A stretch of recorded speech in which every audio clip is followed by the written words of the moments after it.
Hello traders, welcome back again to my YouTube channel. My name is Kevin Saili. Pada YouTube channel ini teman-teman akan menemukan informasi menarik seputar cryptocurrency. So if you like cryptocurrency, make sure kalian subscribe channel ini. Teman-teman, welcome back again. Di update untuk kali ini kita akan masuk ke Solana.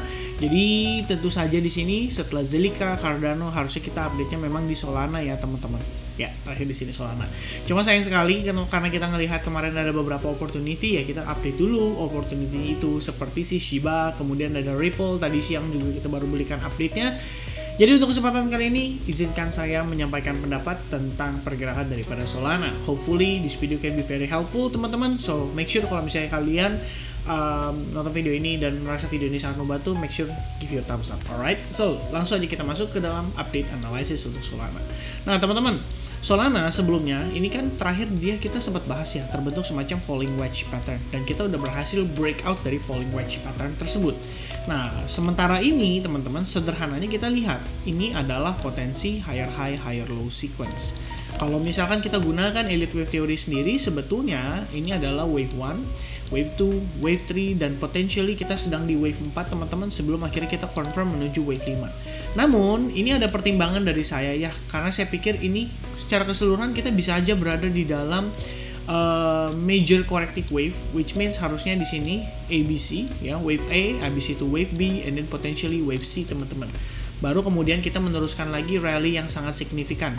Nah, kalau misalnya ngelihat timeline dari sini, ini balik lagi mirip dengan situasi yang kita sempat bahas pada time frame daily di Bitcoin, which is moon phase, teman-teman. Kalau misalkan full moon ternyata menyebabkan Bitcoin mengalami pump, maka kita akan mencari potential wave B-nya before nanti seandainya Bitcoin terreject, teman-teman ya. Di sini ada kemungkinan kita nanti membentuk semacam ascending channel. Lalu seandainya Bitcoin terreject pada saat keputusan suku bunga pada tanggal 5 Mei mendatang, teman-teman, lalu terkena dump signifikan, maka di sinilah potensi kita menuju ke wave C secara overall.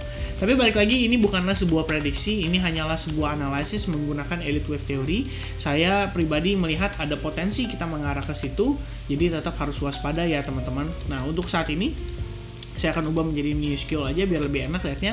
Jadi buat teman-teman yang bilang wave 4 itu kan harusnya nggak lebih dari wave 1 kok. Ya bener, memang betul sekali teman-teman, tapi di sini posisinya kita juga belum break dari wave 1, which means sebenarnya bisa aja kita memang arahnya ini lebih ke pembentukan, ya kita bisa consider sebagai pembentukan ascending channel maybe teman-teman, before kita akhirnya create new menentukan arah yang secara keseluruhannya ya.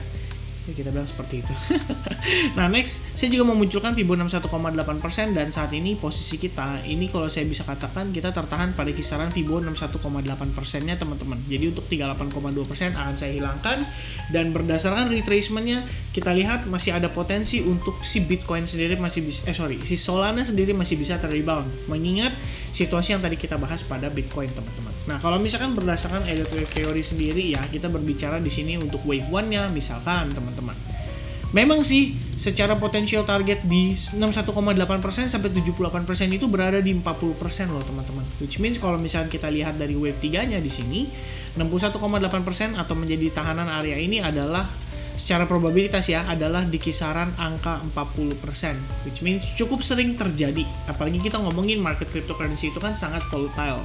Artinya memang sewajarnya kalau misalnya kita ngelihat dia ketahannya mungkin memerlukan koreksi sampai 61,8%, ditambah sebelumnya kita datang dari pressure sellers yang sangat signifikan teman-teman. Alright, so pandangan saya saat ini adalah kalau misalkan seandainya kita bisa ngelihat dia tertahan di Fibo 61,8% and then breakout dan close back di atas Fibo 50%, maka kita bisa manfaatkan potensi penguatan untuk wave 5-nya teman-teman. Tapi kalau misalkan di sini kita gagal maintain level 61,8%, maka waspada terhadap potensi ngetes kembali terhadap area support lainnya yang terakhir teman-teman. Alright, nah itu untuk time frame daily-nya. Next kita bakal masuk ke dalam time frame hourly-nya. Ini seperti yang tadi kita bahas, di sini terdapat semacam area support, sementara untuk bagian atas terdapat resistance and then resistance dan resistance. Which means penting bagi Solana untuk kita breakout dulu dari level 106 untuk mengkonfirmasikan potential reversalnya ya. Kalau kita lihat di sini sebenarnya secara lebih kurang saya pikir ini kita sudah memasuki fase yang namanya transisi teman-teman ya. Jadi kita udah ngelihat ada potensi yang namanya terbentuk double bottom ya. At least this one is a little bit different dibandingkan dengan sebelumnya. as you can see teman-teman di sini lower low, lower high, lower low, lower high, slightly lower low, and then lower high, and then lower low, and then potentially lower high. Nah, cuma this time sellers yang mengexecute dari sini somehow ketahan teman-teman. Nah, pertanyaannya nih, ini bisa nggak berpotensi membentuk double bottom? So, if it can, maka kita harus lihat dia berhasil break dari neckline-nya, and then kita harus lihat dia berhasil confirm serta membentuk base. Sehingga secara transisi itu sudah terlihat by the time dia terbentuk si double bottom ini dan berpotensi berubah menjadi higher high and then higher low sequence, ya. Nah, ini lebih kurang adalah yang saya lihat saat ini berpotensi terjadi pada si Solana. Jadi untuk saya personally, saya bakal melihat potensial tahanan di kisaran area ini, apakah kita bisa berhasil breakout dari sana. Dan kalau misalnya kita gunakan lagi Fibonacci retracement, ini mengingat ya pada time frame daily sendiri memang ini adalah area yang kita perhatikan tadi di kisaran level Fibonacci 1,8%-nya. Artinya di sini teman-teman terdapat confluence of support di antara area $98,38. Harapannya adalah jangan sampai si Solana breakdown dari sini. Kalau misalkan kita hendak melakukan long, tapi kalau seandainya teman-teman di sini berniat untuk melakukan short, tentu saja di sini ada opportunity dan kita lihat di sini selling pressure yang terakhir masuk itu bisa dikatakan retrace sekitar 100% dari penguatannya. So, saat ini itu simply kita bisa katakan sebagai proses pullback-nya, ya, lebih kurang seperti ini yang cenderung membentuk bearish flag pattern, which means breakdown dari sini akan memberikan selling atau short opportunity. Alright, so teman-teman itu aja mungkin untuk update saya seputaran Solana. Kali ini kita update cepat aja karena memang ya sesuai dengan kebutuhan lah ya. Jadi kalau misalnya teman-teman sekali lagi interested atau suka dengan konten yang saya sampaikan, make sure kalian bantu saya dengan like buttonnya. Jangan lupa juga subscribe channel ini dan mudah-mudahan apapun yang saya sampaikan di sini bisa positif buat teman-teman, baik itu dalam pembelajaran technical analysis maupun berupa perbandingan analisis dari teman-teman sendiri. Alright, once again, thank you very much for watching this video. I hope I'll see you guys again in the next update. Have a nice day, enjoy your holiday, and cheers. God bless everyone. Bye bye.